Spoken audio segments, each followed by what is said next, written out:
Then the first thing the doctors told me, you are HIV positive. You are also having tuberculosis and you are having cancer as well. And you have to learn to live with it. You have to be strong and live with it if you still want to stay with your children. I said, yes, I will do that. I will do anything to stay for my children.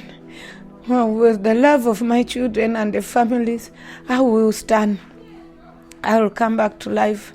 I kept on encouraging myself.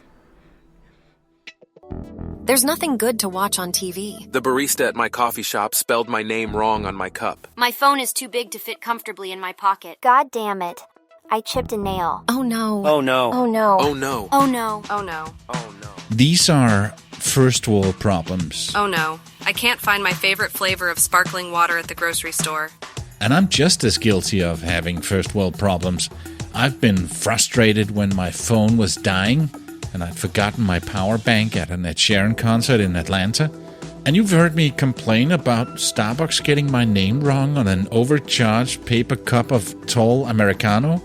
In this episode, we're going to be dealing with other problems like this one. Should we give our 13-year-old baby girl away to be married to an older man? Or should we keep her here and risk that she will be abducted and turned into a sex slave?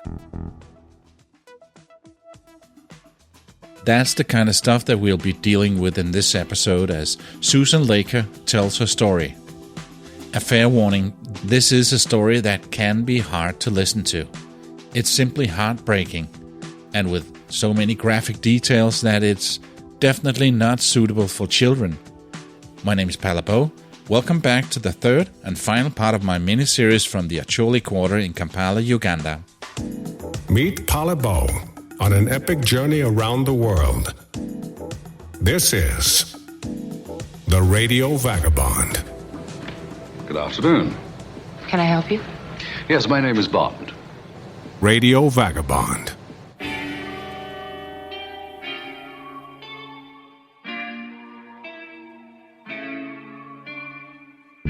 I hope you had a chance to listen to the first two episodes from this part of Uganda, where Susan Laker, a small but mighty woman in her late 30s, took us around. She's the co-founder and leader of the 22 Stars Foundation's work here, helping children and families in need, always with a big smile on her face. This tale is a wild one, full of crazy twists and turns. Before I let Susan start her story, I just want to remind you that Susan didn't grow up speaking English. It was something she learned when she was in her mid to late 20s.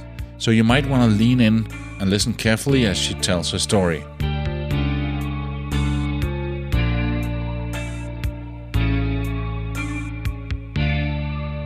I was 13 years old when I was forced into early marriage by my parents. Her parents gave her away to be married when she was just 13 years old. No surprise, she was angry at her parents when this happened and didn't understand why. By that time, I didn't know their reason. I was just mad. Most of us would say that there's nothing in the world that would justify this. But her parents had a very good reason. Later on, realized they did that to protect me from being abducted from the LRA rebels. Yes, the LRA rebels, or the Lord's Resistance Army. It was a rebel group that operated in Uganda and other Central African countries, started by Joseph Kony in 1987. Joseph Kony has been on a murderous rampage that has lasted almost 3 decades, killing thousands and building one of the biggest armies of child soldiers in history. The LRA would typically attack villages at night using guns, machetes, and other weapons. They would kill or maim those who resisted, burn down homes, and loot property. They would then abduct the children. Yeah, they used to abduct all girls, even babies, from their mothers, and they take you all to Southern Sudan or to the north of Sudan. The children were forced to march long distances to the LRA bases deep in the bush. and then they were subjected to brutal initiation rituals, during which they were beaten, sometimes with their peers, and forced to kill other children. The abducted children were then trained as soldiers and used to carry out attacks on civilians, other rebel groups and government forces using guns, sticks and pangas, large, heavy, machete-like knives. And then they were also forced to become a soldier, to join the war, to fight the war at the early age using the gun, pangas and sticks for killing. These children were forced to serve as soldiers, porters, waiters and sex slaves. The girls were raped.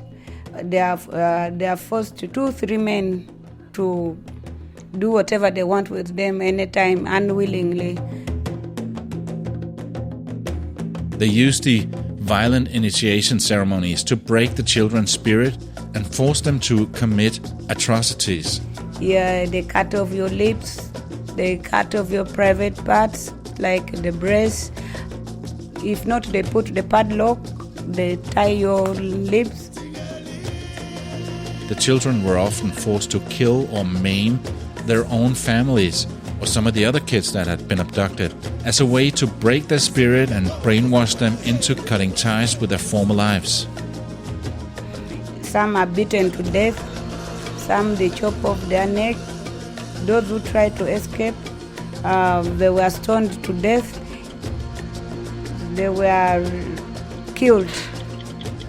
His army has wiped out entire villages and burned houses down with children inside.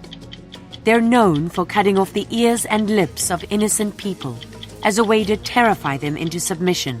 In addition to their roles as soldiers, the girls among the abducted children were often forced into sexual slavery and forced marriages. Some of them ended up giving birth. Some of them died giving birth because they were so young. Some of them because they were mistreated. There was no any facility to take care of a pregnant woman. Or some of them got sick and died because there was no medication.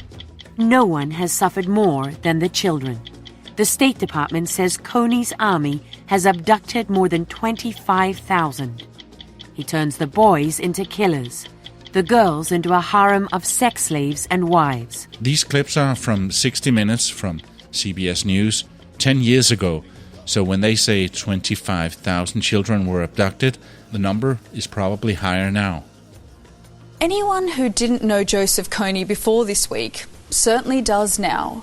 The Kony 2012 video has drawn almost 100 million hits since it was released last week. In 2012, a campaign video called Kony 2012 from the organization Invisible Children went viral. The video paints Joseph Kony as a crazed killer controlling thousands of child soldiers in Uganda, bringing international attention to the LRA atrocities and Kony's role in them. For 26 years, Kony has been kidnapping children into his rebel group, the LRA. And he forces them to kill their own parents. Jason Russell set out to make Joseph Kony famous. We are going to make Joseph Kony a household name, not to celebrate him, but to bring his crimes to the light. And we are starting this year, 2012. We are targeting 20 of the most diverse and influential culture makers to speak out about Kony and make him famous. Oprah, Mark Zuckerberg, Ryan Seacrest, Bono. And he definitely succeeded at that. However, the campaign and its creator, Jason Russell, was also criticized for oversimplifying the conflict and for promoting inefficient solutions. Critics say it's inaccurate in parts, and it simplifies what's really happening in the hunt for Africa's most wanted man. But that's another thing that I'm not going to go into here. Kony was a self-appointed messiah and said that his government was based on the 10 Commandments. But then he went on to break every one of them. But who is the man, and how did he end up being so cruel? Let's look in the history book. Joseph Kony was born in 1961 in a village in the northern Uganda. He grew up in a Catholic household and was initially drawn to religion, but dropped out of school and joined the rebel group led by a distant relative Alice Laquena. She had claimed that she had received messages from the Holy Spirit and was leading a rebellion against the Ugandan government. When Laquena's rebellion failed, Coney went on to form his own group, the LRA, in 1987. And like his distant relative, he also claimed to have a hotline to God. He said that he was a spiritual medium and that his commands came directly from the spiritual world and was not to be questioned. Coney was known for his mysticism and had claimed to have supernatural powers, including his ability to turn bullets into water and to communicate with spirits. He was also notorious for his brutality and didn't just have his brainwashed followers do all the dirty work. He's believed to have personally participated in many of the LRA atrocities. In 2005, the International Criminal Court, the ICC, issued an arrest warrant for Coney, along with 4 of his top lieutenants, for crimes against humanity and war crimes. However, he managed to hide, and still to this day, almost 20 years later, Coney's whereabouts are unknown. Enough about LRA and its creepy leader Joseph Coney. I just wanted you to get a bit of perspective on what Susan's parents were trying to save her from when they gave her away for early marriage at the age of just 13. So that's why they gave me into early marriage to an army man for protection. It's so hard to wrap your head around. What a choice for parents to make. Should we keep our child here with the risk that the brutal LRA rebels will take her and turn her into a sex slave? Or maybe cut off her lips and private parts? Or stone her to death? And maybe brainwash her and she will come back here and kill us in our sleep? Or should we give her away to be married to that older soldier who will probably do what he likes, and most likely get her pregnant soon, but might also at least be able to keep her alive? I have no idea if this was what her parents were thinking at the time. I can only speculate, because this is so far away from any of us have even thought about having to consider. Think about that the next time you get frustrated. I can't decide what to order from the extensive menu at this restaurant. I have too many clothes and not enough closet space. We'll be right back.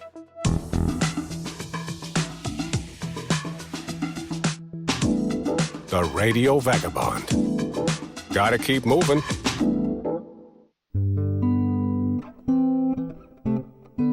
You can see pictures, videos, and links and read much more on theradiovagabond.com. You can also send a few lines to Palabo and get featured on the show.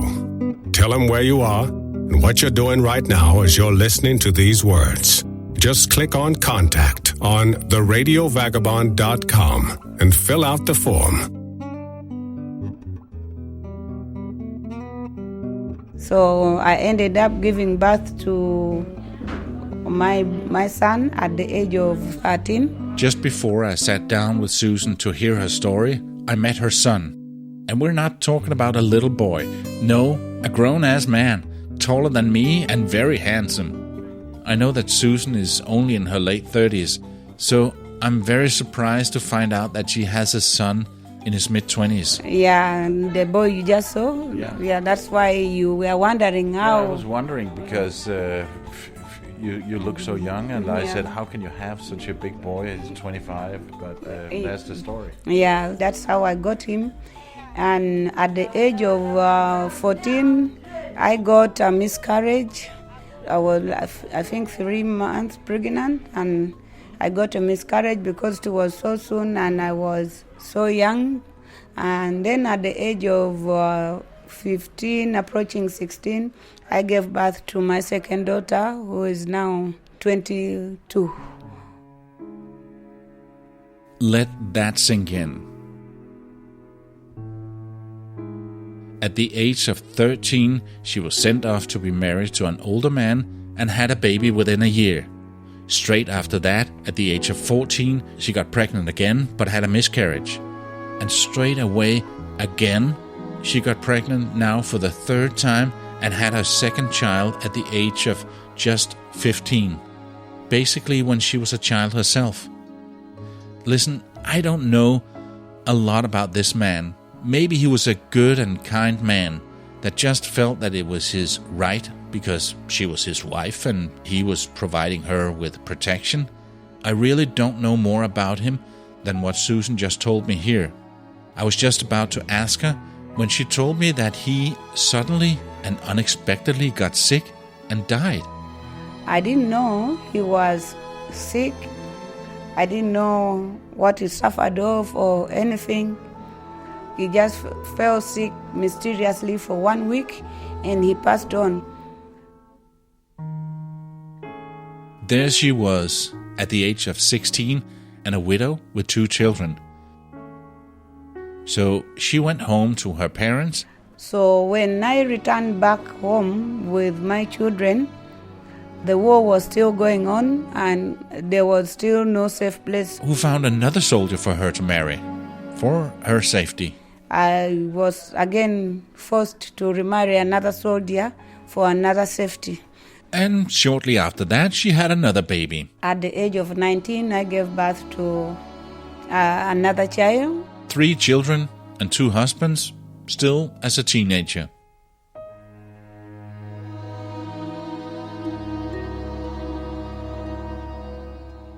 When my daughter was 4 years, the father was taken to Somalia for peacekeeping force, and he never returns again. Susan's new husband was sent to Somalia as a soldier and never returned.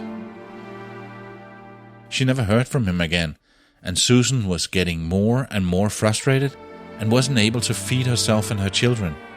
I became so frustrated, no food to eat, no one to support me with my children, the children not going to school. Not only was she frustrated and hungry, she was also suffering with her health and getting more and more weak.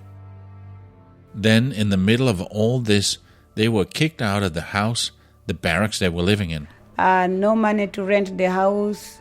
I was thrown out of the barracks where I had free protection, free house. As things were getting more and more hopeless, and Susan was getting more and more sick, her sisters came to her aid.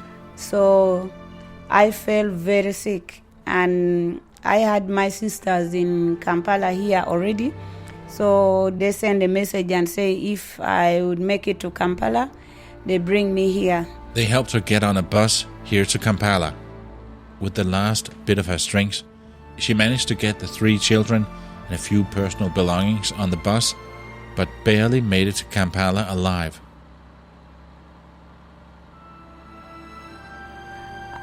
Reaching the next day, I was just lucky to reach Kampala alive because I was so sick, and I reached in Kampala here unconscious. She was unconscious when the bus arrived to Kampala with her and her 3 small children. Immediately, she was rushed to the hospital, where I was found having HIV positive, cancer, and tuberculosis.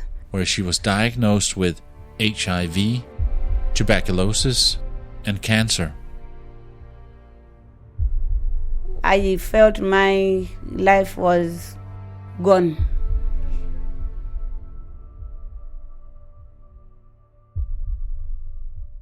When we come back, Susan will tell us how she fought her way back and is able to be this remarkable, strong, laughing woman that we met in the latest 2 episodes.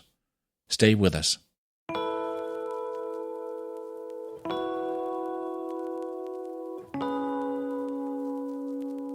Have you ever wondered what the places in this podcast actually look like? I have. So I started following the Radio Vagabond on Instagram, simply by searching Radio Vagabond. If you want to get involved with the good work that the 22 Stars Foundation is doing helping families in Uganda, go to foundation22stars.org and have a look at what you can do. You can sponsor a child, support emergency needs, or simply make a donation to one of the different programs such as nutrition, microloans, computer lessons, music lessons, or medicine. I've linked to all of this in the notes section of your podcast app and on theradiovagabond.com. This is the Radio Vagabond podcast.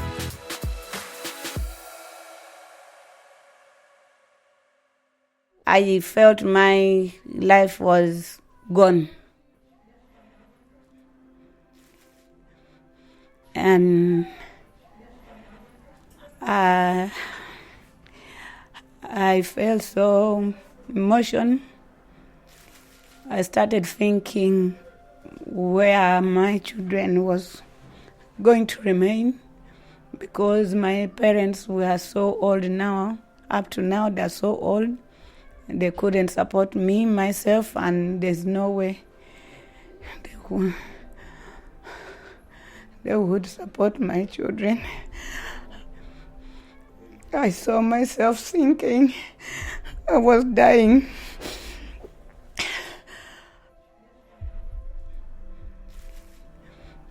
When they brought me, I didn't know where my children had remained. I would think a little bit, but unconscious, it was like a dream. I would dream seeing my children moving on the street. Yeah, so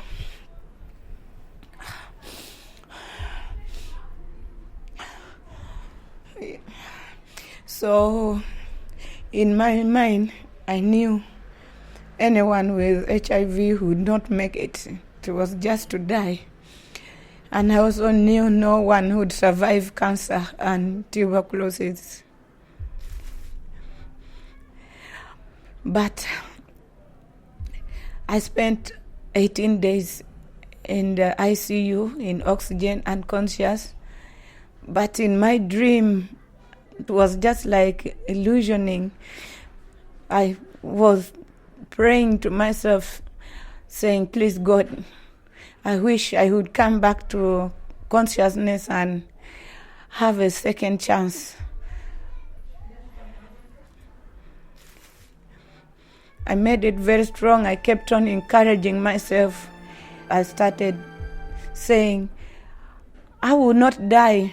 I will not die. I want my children. I want my children. I want to see my children. So the doctors were there around me, and they started counseling me. They told me, you are not going to die, and you will see your children. And then I felt like I'm starting to understand. And the moment I understood that my children were not there and I was in a very different place, again I was like collapsing again and going back to unconsciousness. But the doctors and my sister was beside me kept on saying, your children are here, your children are coming, your children are here with you. So I kept on hearing the voice. They started calling their names. I became strong. When I had their name, I started becoming strong. My mind started coming back. And the doctor was like, what do you want? What do you want now to become more strong? I said, I want my children. I want my children. I want to see my children. I want to feel them. And the doctors organized. They brought my children. They asked me where I left them, but I couldn't remember. So they got contact with my family members. They went back to the place where I used to stay, and they found them. They brought my children, and seeing them, I gained more energy and gained more courage. When my boy held my hand, he said, don't leave us. We want you, don't die. Be strong for us. Be strong.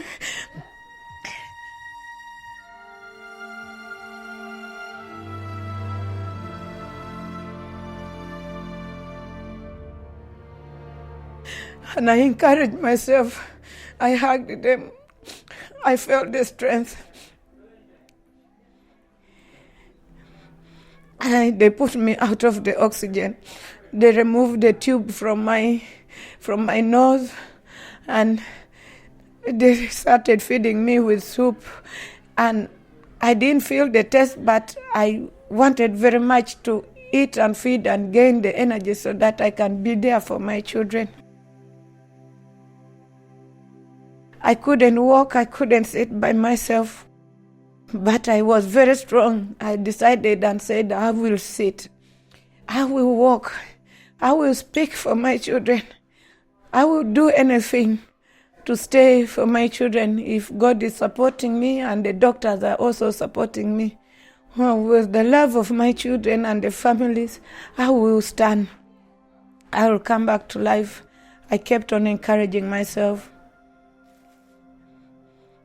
Then the first thing the doctors told me, you are HIV positive. You are also having tuberculosis and you are having cancer as well.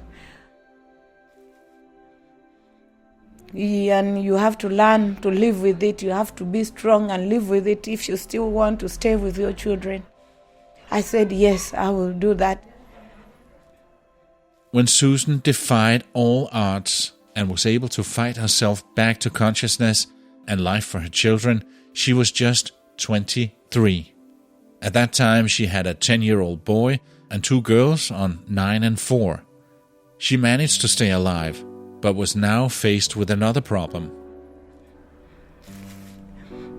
And I asked them, is there any way to get any medication that will keep me live longer and see my children grow? Because I knew very well I couldn't afford taking them to school.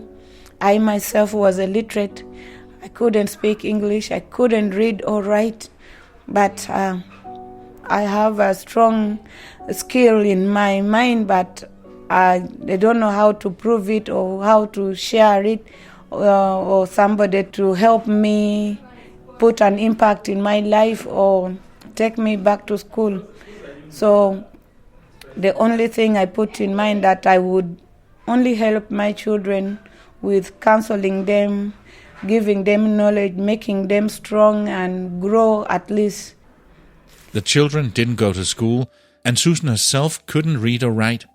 That meant that she couldn't get a job making decent money to feed herself, and now also afford the expensive medicine for her tuberculosis, cancer, and HIV.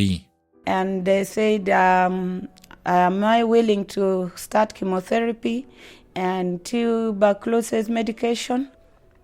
And I said, yes, I'm willing to do that. They started me on tuberculosis because they say tuberculosis is more dangerous and spread very easily and kills very fast if not treated. And I said, yes, I'm willing. And they started me immediately on tuberculosis medication for 3 months. And when I was tested again, I still had it because I was so weak. I had no food, I had no access to any job or get money.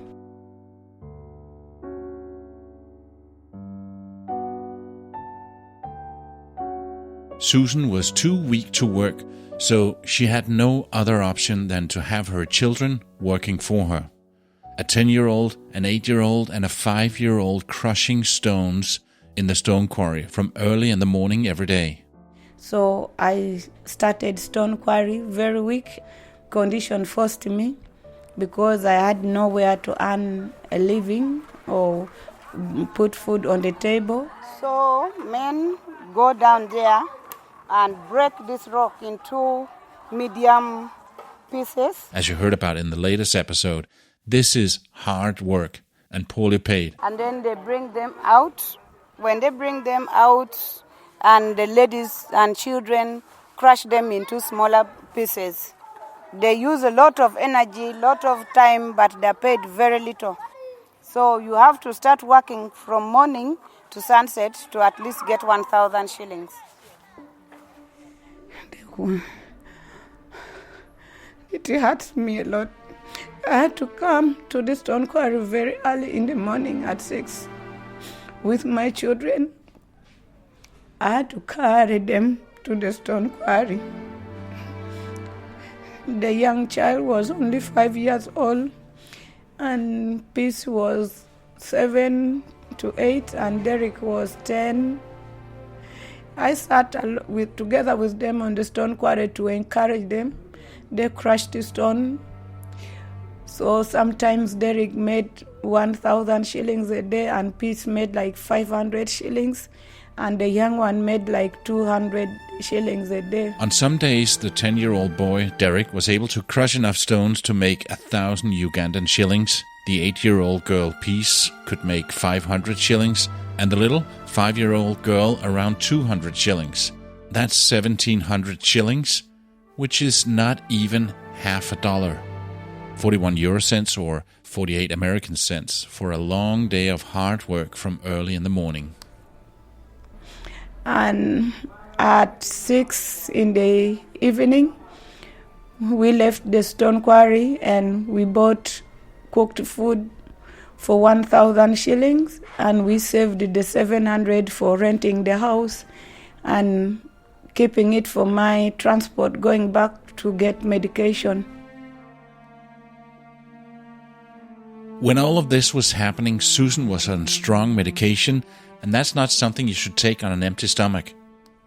With the less food and the medication was so strong, I kept on relapsing the medication because I used to skip the medication and not take when I'm empty stomach. I couldn't take. And for the third time, I was put on injection, and they provided me with food and milk to drink before taking the medication. So the doctors gave her some food and milk to have before the medicine, and that helped. After 9 months, she was tuberculosis-free and ready for chemo to fight off her stage 2 cancer. Then after 9 months, they found I was tuberculosis-free, and they started me on cancer chemotherapy, which was also very strong medication, but it was in stage 2. Another 9 months later, she was declared cancer-free too. She also got treated with medicine to keep her HIV virus suppressed. And after 5 years on medication, her CD4 counts showed that the virus was not detected anymore, or it was dormant. I'm glad that after 5 years in good medication, I'm doing very well, and the virus is not detected anymore. They are all dormant. Of course, she still takes her HIV medicine every day, but she's now fully recovered from all 3 deadly diseases, against all odds. I feel I'm living a healthy life. Yeah, though I take my medication every day. I don't skip. That's why I feel I'm living a better life. At this point, we've almost come full circle in the story from where we were when we started the first episode. This was around the time, in 2009, when Susan met Stella for the first time. Previously on the Radio Vagabond.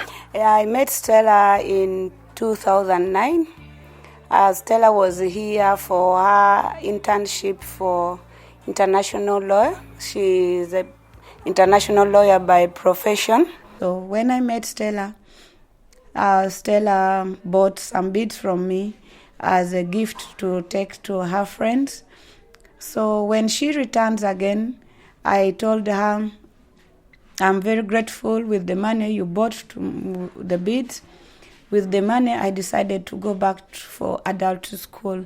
That's how I learned my English and learned to read and write, because I wanted to express my feeling to her myself, not somebody to translate for me. So when she asked me what is good and what I wanted, I said I would love her to sponsor other kids to school and to continue supporting me to school so that we can be educated and being told the consequences, the challenges someone faced being in early marriage, being forced into marriage, about chronic diseases, about unwanted pregnancy, how to prevent early pregnancies.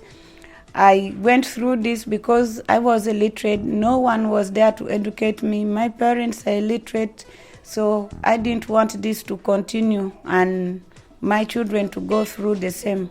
So Stella shares this message with many people at the cruise, and they buy her idea. Then Stella comes back and say, we register children to go to school. I was very happy, and me as well.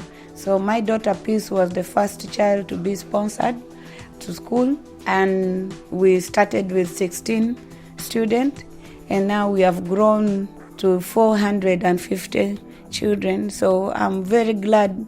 With children going to school, I feel more relief.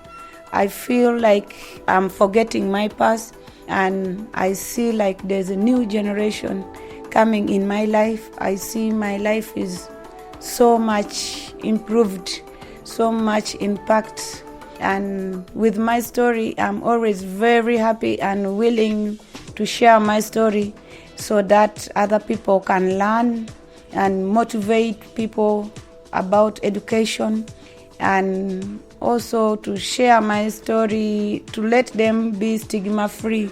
Also let them know there are very many out there living HIV positive. They are being bullied and they are scared. They run away from medication and lose their life. They leave their children suffer. They don't educate their children or themselves because they know they are dying anytime soon. So I don't want them to be stigmatized and think negative about their life. I want them to think positive and encourage others to live strong and advise the others also, so that our young generation don't get the same problem we went through. Thank you to Susan Laker for sharing her inspiring story. With a lot of willpower and a bit of luck of meeting a Dutch-German woman with a big heart, Stella Romana, at the time when she did, Susan managed to turn life around for herself and for her children. And together, Susan and Stella continue to do the same for many more people in this community. My favorite gift is taking children to school. That would be my best gift in the world. Seeing the world change, seeing my community change makes me very happy, makes me forget my past, makes me feel like I've done something good to change the world. We've come to the end of this episode. Again, go to foundation22stars.org to see the different ways of supporting. My name is Palabo, and I gotta keep moving. See ya. Radio Vagabond. Produced by radioguru.co.uk. I don't know where you get the strength. You are an amazing person, and everything you do here, despite of everything that you've been through. So thank you so much for sharing. Thank you. Thank you. I love to share.